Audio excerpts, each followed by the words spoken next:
प्रिया चौंक कर बोली, तो क्या तुम अब ये शहर छोड़कर मुझसे दूर चले जाओगे? राहुल ने उसे बात बनाते हुए कहा, दूर कहाँ, हम दोनों तो एक दूजे के दिल में ही रहते हैं। तो फिर दूरी कैसी? और फिर कुछ ही दिनों की तो बात है। एक बार मैं अपनी लाइफ में सक्सेस हो जाऊं तो फिर मैं तुम्हें भी अपने साथ ले जाऊंगा। उस वक्त प्रिया की आंखों में आंसू थे। वो राहुल को खुद से दूर नहीं जाने देना चाहती थी। राहुल ने उसे चुप कराया और कहा, तुम चिंता मत करो, मैं बहुत ही जल्द तुमसे मिलने के लिए आऊँगा। और फिर फ़ोन पर तो हमारी बातें होती रहेंगी। ठीक है प्रिया, अब मुझे स्टेशन के लिए निकलना होगा। शाम 5 बजे से ही मेरी ट्रेन है। इतना कहकर राहुल वहाँ से चला गया। यहाँ प्रिया भी अपने आंसुओं को पोंछते हुए अपने घर को चली गई।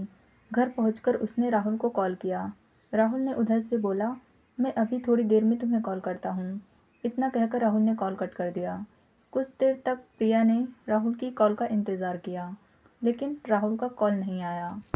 उसके अगले दिन ही प्रिया को एक अनजान नंबर से कॉल आता है।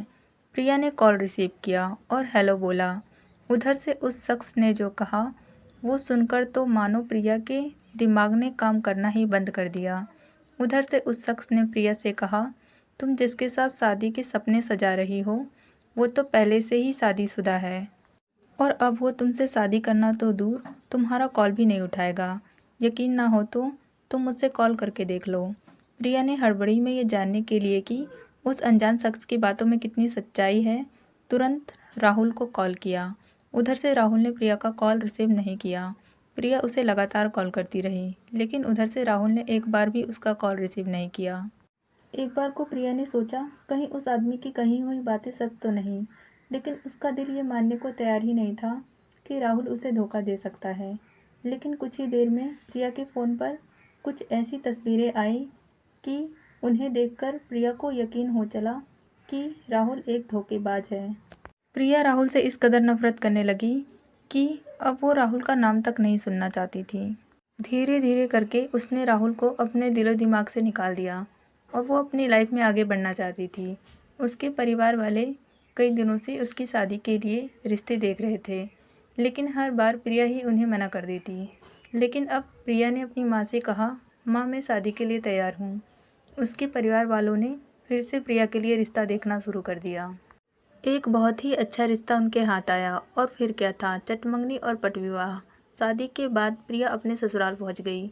वहां पर सभी लोग बहुत ही अच्छे थे। प्रिया का पति राजीव भी प्रिया को बहुत चाहता था।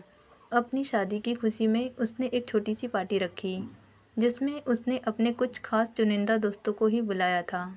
शाम हुई और अब पार्टी भी शुरू हो गई थी। राजीव के सभी दोस्त एक एक करके पार्टी में आने लगे। प्रिया भी तैयार होकर नीचे हॉल में आई। लगभग राजीव के सभी दोस्त आ चुके थे, लेकिन एक दोस्त अभी तक नहीं पहुंचा था। राजीव ने उसको कॉल किया और पूछा, कहाँ हो, अभी तक पहुंचे क्यों नहीं? उधर से उसने बोला, बस थोड़ी ही देर में पहुंचने वाला हूँ। राजीव ने कहा, ओके। कुछ देर बाद राजीव का वो दोस्त पार्टी में पहुंचा। सब उसकी तरफ देखने लगे, क्योंकि वो कुछ नॉर्मल नहीं लग रहा था। जब प्रिया राजीव के उस दोस्त से मिली तो वो चौंक गई, क्योंकि वो और कोई नहीं बल्कि राहुल था। प्रिया हैरानी से राहुल की तरफ देखने लगी। राजीव ने राहुल का परिचय प्रिया से करवाया। राजीव ने प्रिया से कहा, ये मेरा सबसे खास दोस्त है। प्रिया ने कहा, खास दोस्त? राजीव ने कहा, हाँ खास दोस्त। तभी तो आज इतनी तकलीफ में होने के बाद भी मेरी खुशियों में शरीक होने के लिए चला आया। फिर प्रिया ने कहा, क्या क्या हुआ है इन्हें? राजीव ने जो बात उसे बताई वो सुनकर प्रिया हक्का बक्का रह गई। राजीव ने कहा, राहुल को 3rd स्टेज ब्रेन ट्यूमर है और आज ये अपने ज़िंदगी और मौत के बीच की लड़ाई लड़ रहा है और इसलिए इसने अपने प्यार को भी अपने आप से दूर कर दिया ताकि इसके साथ उसकी ज़िंदगी खराब ना हो। उस वक्त प्रिया की आंखों से लगातार आंसुओं की धारा बह रही थी। वो उस वक्त बहुत कुछ कहना चाहती थी, लेकिन कुछ भी कह ना पाई। पार्टी खत्म होने के बाद प्रिया ने मौका देखकर राहुल से अकेले में मिलने की कोशिश की। अकेले में मिलकर प्रिया ने राहुल से कई सवाल किए। राहुल ने सिर्फ उसे इतना कहा, मैं तुम्हें खुश देखना चाहता था, इसलिए मैंने ऐसा किया। मेरे साथ रहकर तुम्हारी ज़िंदगी बर्बाद हो जाती, क्योंकि मेरी ज़िंदगी का कोई भरोसा नहीं। राजीव बहुत अच्छा लड़का है, वो तुम्हें बहुत खुश रखेगा।